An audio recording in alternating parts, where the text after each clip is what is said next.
you spend with Joan Davis tonight, you'll hear the voice of her special guest, that merry master of quiz questions, Gary Moore, plus a great supporting cast featuring Lionel Sander, Maxine Marks, Jerry Hausner, the Corollaires, and yours sincerely, Ben Gates.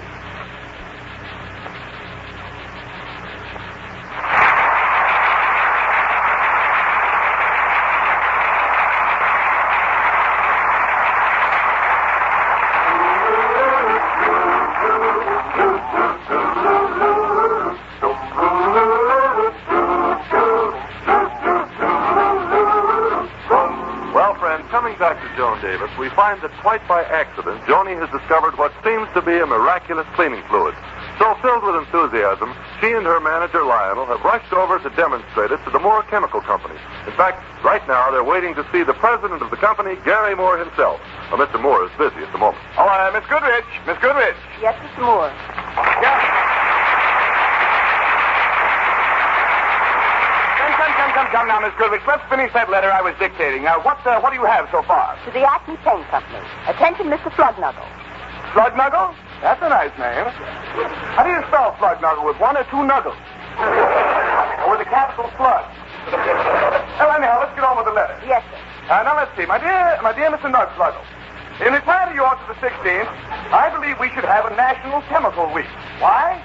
Well, why not? We have a National Apple Week. Let's all have more apples. National Fish Week, let's all have more fish. National Chicken Week, let's all have more chicken. National Baby Week, let's all... No, on second thought, let's go back to Chicken Week. Yours very truly, Moore Chemical Company. Oh, I'm a busy little bee today. Next. You were going to finish dictating the report on our new synthetic vitamin D. Oh, yes, vitamin D, the sunshine vitamin. Our research proves conclusively that we have developed the perfect sunshine vitamin. We had a man swallow a whole month's supply of this sunshine vitamin. Now he rises in the east and sets in the west. Now, that's not Johnny, that's not Billy either. What seems to be wrong with you, Miss Goodrich? Oh, I don't know, Mr. Moore. I don't seem to be myself lately. I start the day right, but then I seem to tire suddenly. Well, how do you like that? Miss Goodrich tires.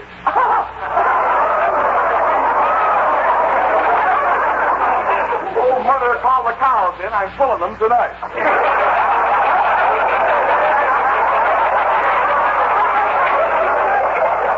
Well, what's next, B.S.? Two people are still waiting to see you about their new formula. New formula? What is this new formula? It's a cleaning fluid. And you know, Mr. Moore, this firm has been looking for a cleaning fluid that would enable us to compete with Clark's Crenzo. You're right, Miss Goodrich. Our cleaning fluid business has been very spotless. Very spotless. I like the one about Goodrich tires better. Where is it? You're right, though. Clark's Crenzo dominates the field. Well, we tested this new formula, and it seems to be remarkably good. Well, for heaven's sake, let's not dally, Billy. Send the people in. Right, Mr. Moore. Wait till old man Clark finds out that Moore has got a cleaning fluid that'll push his Crenzo right off the market. How do you do? Come right in. Hello, Mr. Moore. How do you do, Mr. Moore? Well, they didn't tell me one of you was a woman. Which one is it? It's me. I'm Joan Davis, and this is Lionel Sander, my manager. A great pleasure, Mr. Moore. A very interesting specimen. On the basis of my scientific background, I would say definitely the Neanderthal type. Sir, you have a fine example of the subnormally shaped head. Yeah, and he drew it himself, too. Fine. Now, won't you be seated? Oh, thanks, Mr. Moore. You're not the type of businessman we expected you to be. I guess you thought I'd be 40, fat, and facetious. Yeah, and instead you're 30, skinny, and not the least bit serious. Well, I try to watch my diet. You see, I eat 6 slices of whole wheat bread every day. Does the whole wheat bread I eat contain only wheat flour? No. It contains the kernel, the husk, the stalk, the root, and a shovel full of the dirt it grew in. I wonder what his stomach would sell for. And then, By the acres. and then, of course, By the way, what were you saying?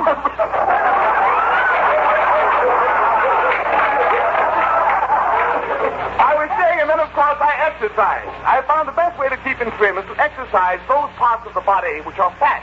Gee, that's right. Maybe I ought to try it. How would I start? Can you skip rope with your head? May I say, suggest that we get down to business. Why, yes, of course. Now, about this cleaning fluid of yours, Miss Davis, my secretary tells me all the tests have been satisfactory, so I think we can make a deal. Oh, gee, that's wonderful. Not so fast, boy. I think we should know something about this company before we give them such a valuable formula. Yeah, that's right. How do we know you can handle a valuable formula like this? Miss Davis, don't worry about your formula. This corporation has a solid reputation. During the war, for example, my company was engaged in valuable and highly secret war work. Yeah? What were you doing? I don't know. My silent partner, the general, wouldn't tell me. I think I get that. Then after the war, we converted to peacetime activities. One of the first things we developed was the more jiffy breakfast. Jiffy breakfast? Yes, a complete meal in an envelope. Everything comes in powder form. Powdered orange juice, powdered coffee, eggs, butter, cereal. With this powder, the housewife doesn't have to serve her family breakfast. What'd she do? Blow it at him? No, they add water, make a paste, and spread it behind their ears. Why are you doing much business now? Are we doing much business? My dear boy, don't worry your pretty little head. When I refer to your pretty little head, I mean it's pretty little for a head. Don't you worry about our business. I alone keep 3 beautiful secretaries busy. One of them does office work. Why do you need the other 2? They're decoys. They keep me away from the one who gets the work out. Well, what do you say, Miss Davis? Gee, it sounds okay to me, but what about the financial details? Financial details? Yeah, the leaf, the lettuce, the mazuma, the cabbage. Oh, you mean money? Yeah, that too. Well, did you have any ideas? Yeah, gimme. How much will you give Miss Davis for the formula? Well, frankly, we're anxious to get something to sell in competition with Clark's Cleanso. So, how's $10,000? $10,000? Gee. Well, what do you say, Miss Davis? Gee. Is that all you have to say? Don't bother me. I'm counting 10 G's.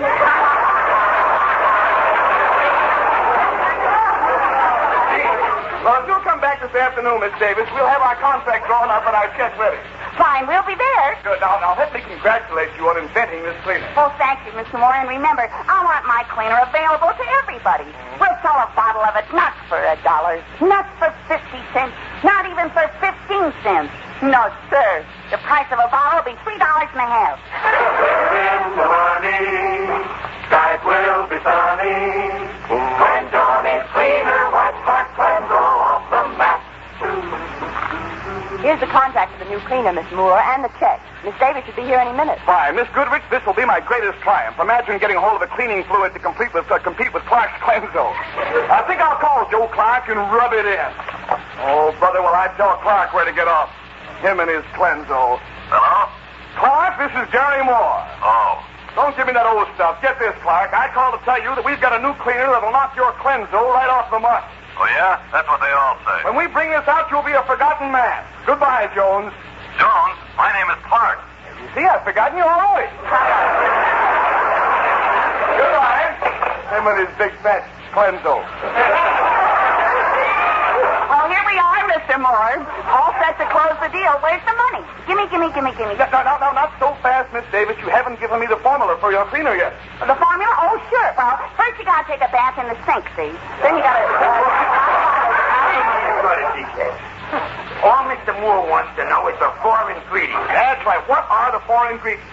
Well, there's boric acid, vinegar, rose water, and, That's 3. the boric acid, vinegar, rose water, and... And?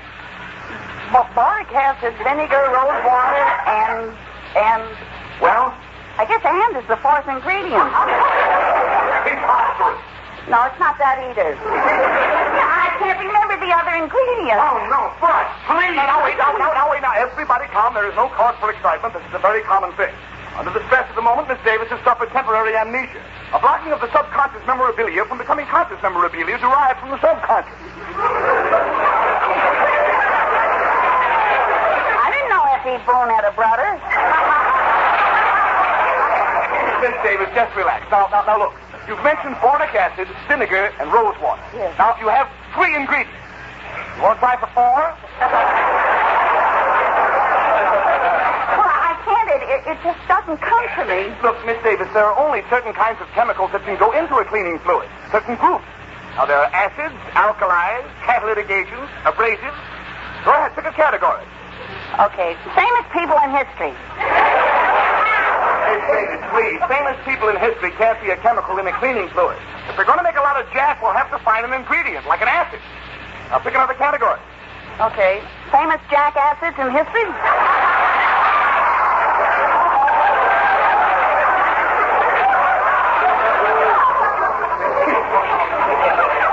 Please, now, try to relax. You're getting tense. I'll repeat the 3 ingredients. Listen carefully, but relax. Boric acid, vinegar, rose water, and Beer. beer. Is that the 4th ingredient? No, but I'm thirsty. Boy, you gotta remember, I implore you on bended knees. There's 10,000 clams at stake. No, it ain't so, either. Think what? Clams are steak, you know.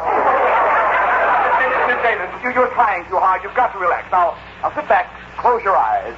Imagine that you're not here. You're in the park. It's a beautiful summer evening, full moon overhead. Settled roses in the air, birds singing softly. You're happy, at peace with the world. Now then, what is the 4th ingredient? Who cares? Kiss me. Oh,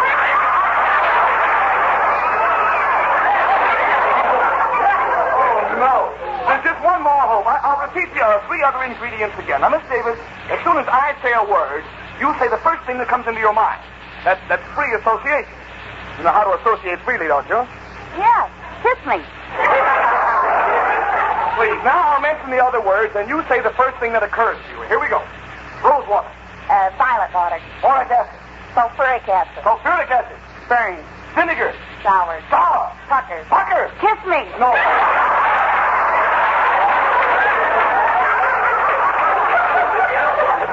I give up. Let's forget the whole thing. Well, gee, I'm sorry, Mr. Moore. Oh, my, $10,000 so near and yet so far. That's all it means to you, $10,000.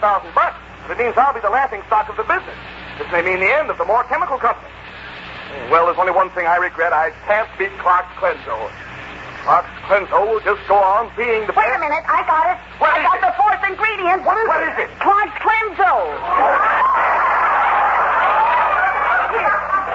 Miss Davis, do you know what I think of you?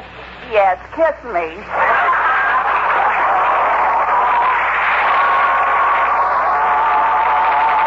Joan will be back in a minute, but while she's gone, here's something well worth remembering.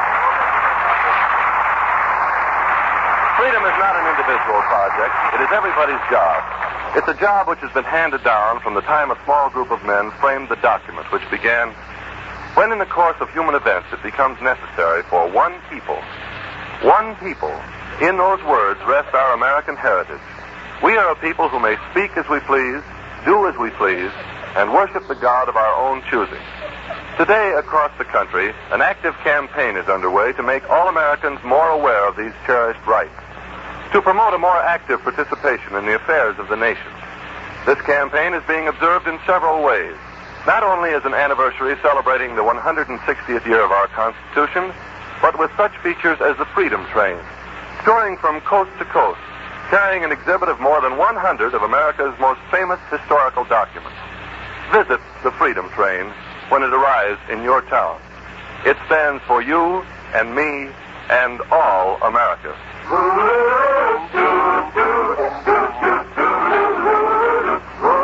And now here's Joni again. Jerry, you were just great tonight. What a performance. Ah, thank you, Joan. It isn't often that I get my teeth into such a meaty role, you know. A chance to act, create emotion. Joan, you may not believe this, but I'm really a ham. I believe it. I think you're really a fine actor. Hey, Joan, next time I drop around, let's do something really serious. Let's do the Hunchback of Notre Dame. That's it. We'll do the Hunchback of Notre Dame. I'll be Notre. And I'll be... Well, good night, Jerry. And goodbye now. Yes, the Columbia Broadcasting System.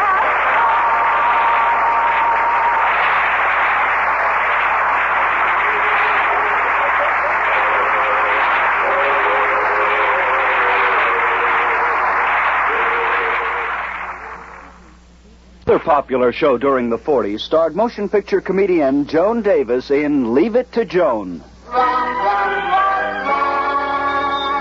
Johnny's Tea Room, Joan Davis speaking. Oh, hello, Mrs. Fleming. No, we're not serving meat in our tea room tomorrow. There's a meat shortage, you know. Yeah, terrible meat shortage. They can't get any cows to kill. Well, on my way down here, I passed a Bull Durham sign, and all it had on it was a Cocker Spaniel.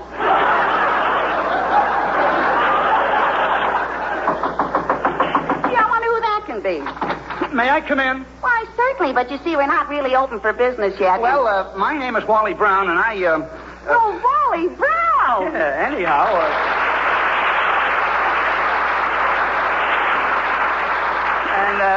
Anyway, my name is still Wally Brown, and Yeah? I heard you were opening a tea room tomorrow and needed a man to help you. Oh, you're looking for a job, huh? Sure. Well, you know, in a tea room, most of the customers are women. Do you know much about women? Well, all I know about a woman is if she looks old, she's young. If she looks young, she's old. If she looks back, follow her.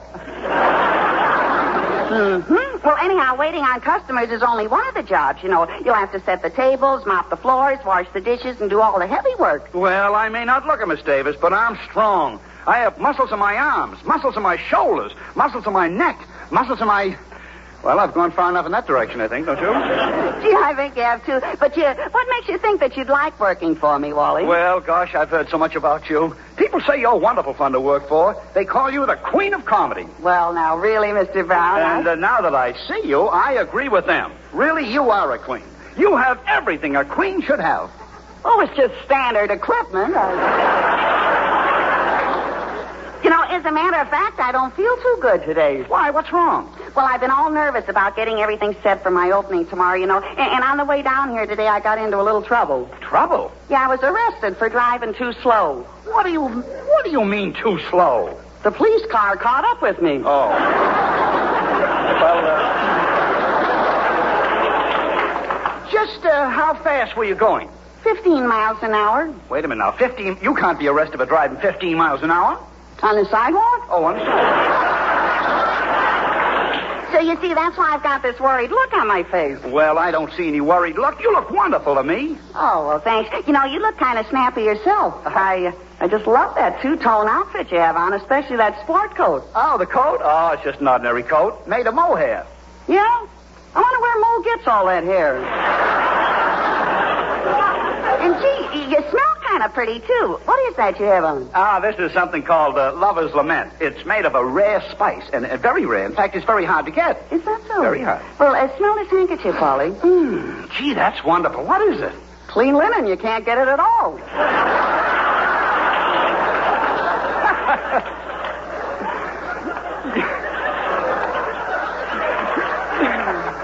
You know, gosh, it'd be wonderful to have you as my boss. I'd love to work for a girl who's so ludicrous. Oh, yes, I just love good music. In fact, all us Davises love music. You know why? In Scotland, all of us in the Davis family played the bagpipe. Oh. And when we'd walk down the street, everybody would say, "Here comes the Davis clan. Pipe those bags."